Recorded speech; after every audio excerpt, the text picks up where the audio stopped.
हम यहाँ पे आपका माइनर टेस्ट करेंगे। उससे क्या फायदा होगा मुझको? उससे ये पता चलेगा कि कल को अगर आपका माइनर निकलता है तो आपका पार्टनर जो है अगर वो भी माइनर है तो उसमें फिर बच्चों को थैलेसीमिया होने के चांसेस हैं। नेक्स्ट आइए।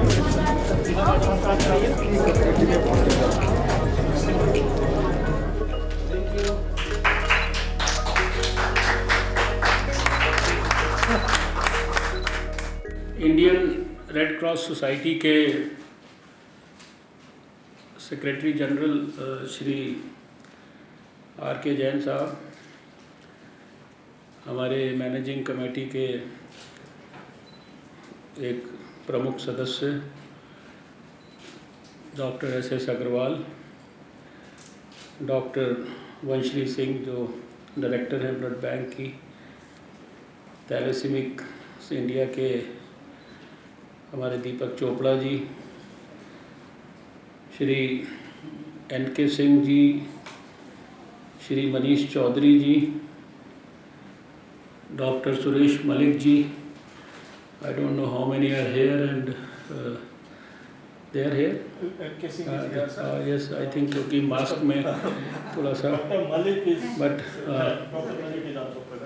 Miss Reena Tripathi ji, miss Shikha Chopra ji, miss Tanvi Gupta ji, और इसी तरह से I am sure Deepak ji के साथ मिसेज शोभा तुली जी, गगनदीप सिंह जी, अश्विनी मलिक, गिरीश बेलानी, सोनम मैडम,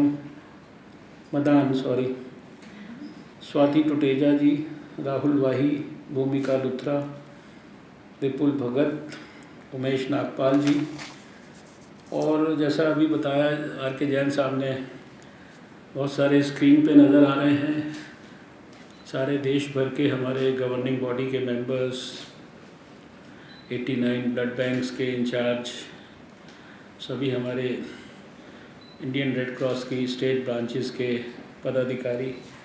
मैं हृदय से आप सबका अभिनंदन करता हूं, और मुझे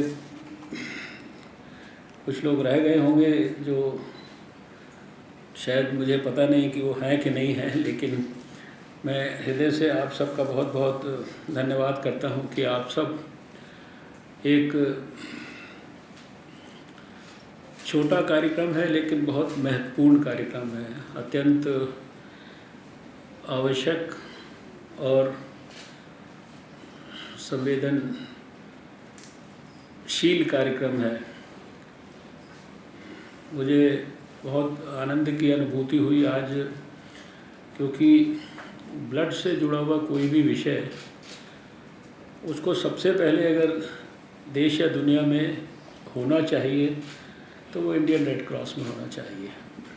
और इंडियन रेड क्रॉस के अंदर ये थैलेसीमिया का स्क्रीनिंग और काउंसलिंग के लिए सेंटर जो आज प्रारंभ हुआ है, ये अपने आप में हम सबको बहुत संतोष देता है। मैं 25-26 साल पहले जब दिल्ली में स्वास्थ्य मंत्री था तो मुझे ध्यान है कि इस काम को बहुत पैशनेटली हमने थैलेसीमिया की स्क्रीनिंग के काम को शुरू किया था। और मुझे इस बात की खुशी है कि जो 25-26 साल पहले कार्यक्रम जब किया था, सारे दिल्ली का कार्यक्रम GTB हॉस्पिटल में लॉन्च किया था, बहुत बड़ा कार्यक्रम किया था। और उस कार्यक्रम के समय पर भी दीपक चोपड़ा जी जैसे आज यहाँ पे वो पूरे कमिटमेंट के साथ यहाँ पर उपस्थित हैं। ये 26-27 साल पहले, शायद it's almost 25 years, probably it was in 96। तो उस कार्यक्रम में भी ये थैलेसीमिक्स इंडिया के साथ पूरी ताकत के साथ खड़े थे, कमिटमेंट के साथ खड़े थे। और लगातार जो थैलेसीमिक्स इंडिया है वो इस विषय को बहुत गहराई से, गंभीरता से लगातार थैलेसीमिक्स बच्चों की चिंता करना और थैलेसीमिया के संदर्भ में जो प्रिवेंशन के एस्पेक्ट्स हैं, पॉजिटिव एजुकेशन देने के जो एस्पेक्ट्स हैं, उनको कभी कभी मुझे लगता है कि शायद सरकार या सरकारी संस्थाओं से ज़्यादा आगे बढ़कर शायद जो थैलेसीमिक्स इंडिया जैसी ऑर्गेनाइजेशन है वो करती है।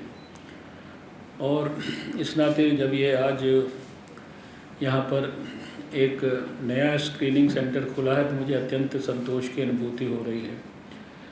हम सब जानते हैं कि थैलेसीमिया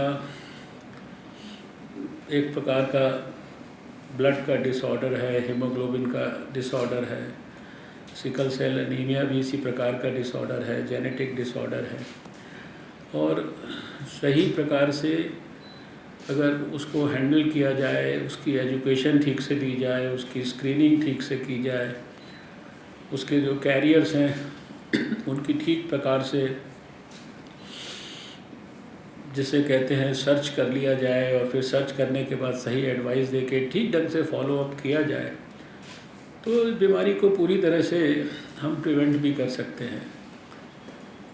मेरा ख्याल से दुनिया भर में 280 मिलियन के करीब थैलेसीमिया के, अभी ये डाटा रोज़ बदलते रहते हैं, लेकिन जो मैंने देखा आज आने से पहले तो मुझे ये जानकारी मिली कि संभवतः पूरे वर्ल्ड में 280 मिलियन थैलेसीमिक्स जो है, और उसमें करीब 42 मिलियन के करीब शायद भारत में भी। आपने भी जो जानकारियाँ उपलब्ध कराई उसके हिसाब से 1-1.5 लाख बच्चे जो है थैलेसीमिक बच्चे हमारे पास भारत में हैं। 10-15 हज़ार अभी भी छोटे बच्चे जो है इन बीमारियों को साथ में लेकर पैदा हो रहे हैं। लेकिन सही समय पर सही तरह की टेस्टिंग्स इत्यादि करने के बाद और इससे जुड़ी हुई जो जेनेटिक काउंसलिंग है वो करने के बाद हम इन बच्चों को पूरी सहायता कर सकते हैं। यानी ऐसे बच्चे जो ज़िंदगी भर उनको तकलीफ़ होती रहे, यद्यपि ब्लड डिसऑर्डर है, बराबर हम ब्लड ट्रांसफ्यूजन्स देकर और दूसरे जो आयरन किलेशन इत्यादि की टेक्निक्स हैं उनका इस्तेमाल करके, बोन मैरो जैसे ट्रांसप्लांट के इलाज हैं, लेकिन हम सब जानते हैं कि वो कितने कठिन भी हैं और कितने एक आम व्यक्ति के लिए उनको अफोर्ड कर पाना जो है कितना मुश्किल है। इसलिए जिस प्रकार से हम वैक्सीन्स के मामले में जितनी वैक्सीन प्रिवेंटेबल डिजीज़ हैं ये प्रयास करते हैं कि भाई 100% हम बच्चों को वैक्सीन दे दें, कम से कम जिस चीज़ से बचाया जा सकता है उसको तो 100% बचाने का प्रयास करें। तो उस नाते ये भी एक प्रकार से ऐसी बीमारी है और इसके बारे में अभी तक भी काफ़ी सारी रिसर्च भी हुई है। किन इलाकों में ज़्यादा एक्सट्रीम साउथ में, वेस्ट में, सेंट्रल इंडिया में या पर्टिकुलर कम्युनिटीज़ में कहाँ कहाँ इसका ज़्यादा प्रेवलेंस है, ये सब चीज़ें भी अभी एस्टैब्लिश हो चुकी हैं। लेकिन इस सब के बावजूद भी अभी चाहे वो फ्रंट स्क्रीनिंग का हो, चाहे वो फ्रंट काउंसलिंग का हो और चाहे वो फ्रंट इससे जुड़ी हुई जो जेनेटिक रिसर्च है इसका हो, ये सारे फ्रंट्स पर अभी यात्रा को और तेज़ी से आगे ले जाने की आवश्यकता है। और मैं ऐसा मानता हूँ कि आपने जैसा कहा कि ये एक गुजरात को छोड़कर शायद पहला एक इंडियन रेड क्रॉस का सेंटर है। अल्टीमेटली इस प्रकार की जो सुविधाएं हैं सारे दूसरी लेबॉर्ट्रीज़ में होती हैं, ब्लड बैंक्स में होती हैं, तो रेड क्रॉस में तो ज़रूर होनी चाहिए। मुझे लगता है कि एक सेट टाइम फ्रेम में इंडियन रेड क्रॉस सोसाइटी को जो और उसका जो ब्लड बैंक है उसको निश्चित करना चाहिए कि इस बिल्डिंग में हम ब्लड से जुड़ी हुई तो कम से कम हर वो सुविधा जो state of the art facility के रूप में और state of the art delivery के टेक्निक्स के रूप में, जैसे अभी कोविड का चैलेंज आया तो रेड क्रॉस को कहा गया भाई अब ब्लड कम नहीं पड़ना चाहिए तो चाहे घर जाके भेज के घर में जाके उसका डोनेशन करा के ले आइए, या डोनर को घर से पिकअप करके यहाँ ले आइए, घर पे छोड़ दीजिए। एक सिस्टम में मॉडिफिकेशन किया, उसको आगे बढ़ाया। तो यहाँ पर भी एक छोटा सा एक एक्सपर्ट्स का ग्रुप बनाइए। There is always scope for improving, there is always scope for becoming better than what we were yesterday और what we are today। तो ये नहीं कि हम एक जगह पर आकर स्थिर हो गए हैं। हमारा काम, रूटीन काम जो है वो कभी सेटिस्फेक्शन नहीं देता है। आज आपने अगर रूटीन के साथ एक और सीढ़ी आप चढ़े हैं तो आपको सबको, जो भी लोग यहाँ काम करते हैं, जो भी लोग इस रेड क्रॉस के साथ जुड़े हैं, उनको आनंद हो रहा है। अगर इसमें आनंद ना हो रहा होता तो ये जो लोग इतने सारे स्क्रीन के ऊपर दिख रहे हैं, दूर दराज अपना काम छोड़ के वो आकर कम्युनिकेट कर रहे हैं, तो उनको सेटिस्फेक्शन ना होता, उनको खुशी ना होती। तो पहले हम और भी यहाँ क्या क्या कर सकते हैं, ये जो हमारा आज स्क्रीनिंग का और जो काउंसलिंग का सेंटर है, इसको भी रूटीन एक्टिविटी नहीं, इसको हाईएस्ट लेवल तक कैसे लेके जाना। अध्ययन करिए दुनिया में क्या क्या थैलेसीमिया के लिए होता है, देश में क्या क्या थैलेसीमिया के लिए होता है, उस लेवल तक हमें जाने के लिए और क्या क्या करना है। हो सकता है एक दिन में आप वो सब कुछ ना कर पाएँ, लेकिन 1 महीने में, 6 महीने में, 1 साल में कोई टारगेट तय करके तो हम वो सारी चीज़ें कर सकते हैं। आपको किसी का पैसे के लिए मुंह नहीं देखना है। रेड क्रॉस जो संस्था है, इसको इसकी विश्वसनीयता के कारण, इसकी रेपुटेशन के कारण, इसके लक्ष्य को, उसकी सात्विकता को जानकर लोग यहाँ पर जो है डोनेशंस करते हैं, खुले दिल से, खुले मन से करते हैं। आपके पास जितने प्लान हैं उनसे 100 गुना बड़े प्लान भी बना लें तो लोग 1000 गुना जो है डोनेशन करने के लिए तैयार हो जाएंगे। लेकिन हमको प्रोएक्टिवली, डायनेमिक तरीके से नए स्टेप्स आगे किस तरह से लेने हैं, इसके बारे में चिंता करनी होगी। और आपने जैसा कहा कि खाली इसी सेंटर को नहीं, देश के अंदर एक एक करके एक एक ब्लड बैंक को हमें रेड क्रॉस के स्टेट ऑफ द आर्ट बनाना है। खाली हमें अवार्ड देना ये तो ठीक है, एनकरेज करने के लिए बहुत ज़रूरी है, लेकिन ये जो हमारे, शायद मैंने उस समय जब इसकी मीटिंग हुई थी गवर्निंग बॉडी की और रीजनल लोगों के साथ भी, अभी जब जनरल बॉडी की मीटिंग की थी, तब भी सबको कहा था कि अपने अपने क्षेत्र में, अपने अपने स्टेट्स में असेस करिए उसका एक प्रकार से अभी तक जो कुछ भी हमने अचीव किया है, क्या पाया है, क्या खोया है, क्या और प्राप्त कर सकते हैं, इसका अध्ययन करिए और नए नए डायनेमिक प्लान्स बनाइए। आप सब जो मेरे को सामने स्क्रीन पे दिख रहे हैं, अपने अपने क्षेत्र के लिए डायनेमिक प्रोग्राम्स बनाइए और अपने अपने क्षेत्र की जो रेड क्रॉस की एक्टिविटीज़ और उसमें जो विशेषकर ब्लड बैंक की एक्टिविटीज़ हैं, अभी ये भले ही कई सालों के बाद यहाँ पे सेंटर में ये हमने एक्टिविटी शुरू की है। अब ये देखिए, कोई ये एक्टिविटी ऐसी एक्टिविटी नहीं है कि इसको स्टार्ट होने के लिए इतने साल हमें प्रतीक्षा करनी पड़ती। कुछ आपने स्टेट ऑफ द आर्ट मशीनें लगाई हैं, कुछ अपने लोगों को आपने थोड़ा फोकस्ड वे में ट्रेनिंग दी है, इतना ही तो है। अब इसके बाद इसकी सफलता के लिए सारे जगह पे आपको सही जगह से लोगों को, बाकी जगह पर इतना काम होता है, आपको इतना टारगेट करना पड़ेगा। बाकी लोग इतने ग्रुप के ऊपर काम करते हैं, आपको अपना जो डायमेंशन है या जो स्कोप है, दायरा है, उसको आपको और अधिक बढ़ाना पड़ेगा। स्कूल में जाना है, कॉलेज में जाना है, यंग लोगों को बताना है, मदर्स के लिए बढ़ना है आगे, जेनेटिक्स के लोगों के साथ। अब जेनेटिक्स के फील्ड में भी बहुत सारी रिसर्च हो रही है। जो भी दुनिया में लेटेस्ट रिसर्च होती है उसका लाभ जो है हमारे हर थैलेसीमिक बच्चे को मिलना चाहिए। खाली उनको हमने ब्लड दे दिया, हर महीने डोनेशन में वो आए, और जैसा मुझे पता लगा कि दिल्ली में जितने भी हमारे थैलेसीमिक्स हैं उसमें बच्चों में आधे से ज़्यादा बच्चों को जो है रेड क्रॉस हमारे यहाँ से ब्लड मिलता है।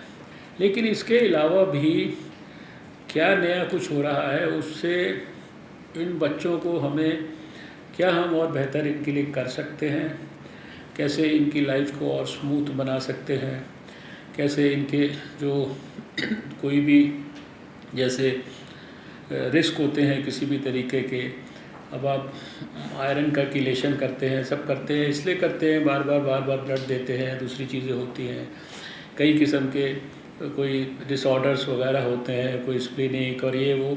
तो हर एक चीज़ में मैं समझता हूँ कि अब इतनी रिसर्च, इतनी एडवांसमेंट सर्विसेज में वर्ल्ड ओवर हो रही हैं कि we have to keep ourselves updated with the latest, और वो लेटेस्ट से अपडेटेड रहते रहते उसका लाभ हमें हर बच्चे तक पहुंचाना है, हर माँ तक पहुंचाना है, हर सोसाइटी के यंग लड़के लड़की तक पहुंचाना है, ताकि इसको हम प्रिवेंशन के माध्यम से इतना बड़ा आंदोलन विकसित कर पाएँ कि हम इसके कारण जो तकलीफ़ है वो बिल्कुल ज़ीरो लेवल पर ले आएँ। ये मुझे लगता है कि एक नए मन के भाव से हमें आगे बढ़ना चाहिए। प्रधानमंत्री नरेंद्र मोदी जी भी हमारे ये कहते हैं कि 2022 तक हमें नया भारत बनाना है, और उस नए भारत को बनाने के लिए वो कहते हैं कि नए तरीके से सोचो। सारे लोग पूरे भारत के नहीं, आप जिस दायरे में काम करते हो उस दायरे के अंदर नए भारत में आप क्या बेहतर कर सकते हो, उसके लिए एक स्वप्न देखो। आप उस स्वप्न को साकार करने के लिए नए सिरे से आप काम करो, ताकि जो है हम जब ये 2022 में 75वीं जो 75 साल पूरे होने पर जब आज़ादी के मनाएं, तो एक नया भारत देश के लोगों को डिलीवर कर सकें। तो अपने अपने दायरे में हमारे लिए अपने अपने लक्ष्य निर्धारित होने चाहिए। इस रेड क्रॉस में भी इसी बात पर ब्रेनस्टॉर्मिंग होना चाहिए कि 2022 में जब भारत नया भारत डिलीवर करेगा तो रेड क्रॉस का नया स्वरूप क्या होगा, रेड क्रॉस के ब्लड बैंक्स का नया स्वरूप क्या होगा, थैलेसीमिक बच्चों के लिए आज जो रेड क्रॉस करने की कोशिश कर रहा है उसमें और नया वैल्यू एडिशन क्या होगा, बच्चों की क्वालिटी ऑफ लाइफ उनकी कैसे हम इम्प्रूव करेंगे, कैसे उनके चेहरे पे और ज़्यादा खुशी वापस लेकर आएंगे, कैसे उनके पेरेंट्स को हम और अच्छी तरह से सपोर्ट करेंगे। तो इन सब चीज़ों के ऊपर अगर ऐसे मौक़ों पर नए ऊर्जा और नए उत्साह के साथ हम यहाँ से नए संकल्प लेकर जाएं।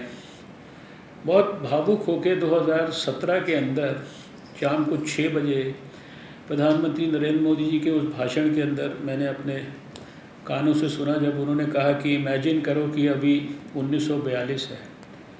ये 2017 में उन्होंने भाषण दिया था शाम को हमारे पार्टी हेडक्वार्टर्स पर, और कहा कि इमेजिन करो कि ये 1942 है, और जैसे 1942 में भारत छोड़ो का आंदोलन हो रहा था अंग्रेज़ों के लिए, और 5 साल के बाद हमको आज़ादी मिली, ऐसे ही अभी 2017 में उन्होंने सबको सपना दिखाया था कि 5 साल के बाद हमारे 75 साल होंगे, तो उस समय के नए भारत को बनाने के लिए हम सब काम करें। तो मैं आज इतना ही कहूँगा कि हम सब आपके साथ इतने सारी टीम है, इतने सारे लोग हैं और इतने सारे समर्पित लोग हैं जो सारे देश में अलग अलग स्थानों पे काम कर रहे हैं। जो लोग यहाँ फिज़िकली हमारे साथ नहीं हैं लेकिन सामने हमारे हैं, मैं आप सबसे भी यही कहूँगा कि उस नए भारत के अंदर आपके स्टेट में रेड क्रॉस की क्या एक्टिविटीज़ होंगी, कहीं इधर उधर देखने समझने की ज़रूरत नहीं। खुद निर्णय करिए, खुद ब्रेनस्टॉर्मिंग करिए, खुद उसके लिए लक्ष्य तय करिए और खुद उनके ऊपर काम करना शुरू कर दीजिए। और मुझे पूरा विश्वास है कि जब सब लोग मिलकर काम करेंगे तो जो काम शायद 73 साल में हम लोग रेड क्रॉस के लिए ना कर पाए हों, हो सकता है वो सब आपकी सामूहिक ऊर्जा से अगले 2 साल में हम करके दिखा दें। और सारे दुनिया में इंटरनेशनल रेड क्रॉस के सामने भी जो भारत का रेड क्रॉस का जो उदाहरण है वो सबसे उत्कृष्ट उदाहरण हो, और उस उदाहरण को इम्यूलेट करने के लिए सारे दुनिया के लोग बोलें कि जो भारत में हो रहा है वैसे हमको करना है अपने देश में। That is the target that I want each one of you to set for ourselves, for our Red Cross and for our country. आज आप सब लोग यहाँ आए हैं, मेरे साथ जुड़े हैं, मैं हृदय से आप सबका बहुत बहुत धन्यवाद करता हूँ। जो थैलेसीमिक्स बच्चे और ख़ासकर वो बच्चे ने जिसने चित्र बना के मुझे दिया, मैं उसका विशेष रूप से धन्यवाद करता हूँ। सभी थैलेसीमिक्स बच्चों के बेहतर स्वास्थ्य के लिए कामना करता हूँ और भगवान से प्रार्थना करता हूँ। धन्यवाद।